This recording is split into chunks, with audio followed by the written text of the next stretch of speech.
Vote চুরি নিয়ে ভারতের রাজনৈতিক অঙ্গনে বিরাজ করছে চরম উত্তেজনা।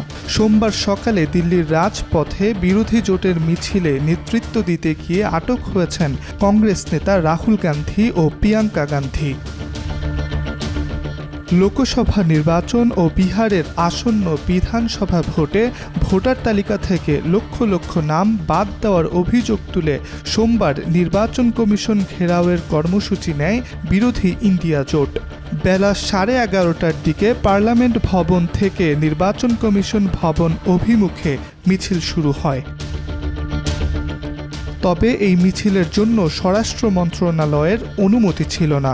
পুলিশের ব্যারিকেড পেরিয়ে যাওয়ার চেষ্টা করতেই পরিস্থিতি উত্তপ্ত হয়ে ওঠে। এরপর রাহুল, প্রিয়াঙ্কা, সঞ্জয় রাউত ও তৃণমূল নেত্রী সুজাতা ঘোষ সহ প্রায় 100 জন নেতাকে আটক করে দিল্লি পুলিশ। এই প্রতিবাদ ঘিরে সরগরম হয়ে উঠেছে ভারতের রাজনীতি। কংগ্রেসের দাবি, নির্বাচন কমিশন বিজেপির হয়ে কাজ করছে।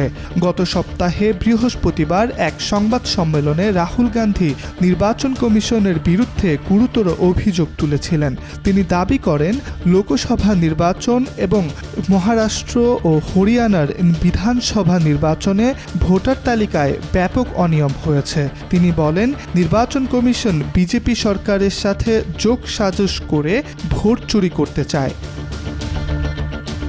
অন্যদিকে চলতি বছরের বিহারের বিধানসভা নির্বাচন সামনে রেখে ভোটার তালিকা সংশোধনের উদ্যোগ নেয় ভারতের জাতীয় নির্বাচন কমিশন। এই প্রক্রিয়ায় ইতিমধ্যে প্রায় 65 লাখ ভোটার তালিকা থেকে বাদ পড়েছেন। কমিশনের দাবি, বাদ পড়া ভোটারদের মধ্যে অনেকেই নেপাল ও মিয়ানমার থেকে আসা অবৈধ নাগরিক। তবে বিরোধী ইন্ডিয়া জোটের অভিযোগ, বিজেপিকে নির্বাচনে জেতাতে উদ্দেশ্য প্রণোদিতভাবে এই বিপুল সংখ্যক ভোটারদের বাদ দেওয়া হয়েছে। এই অভিযোগ সরাসরি অস্বীকার করেছে নির্বাচন কমিশন।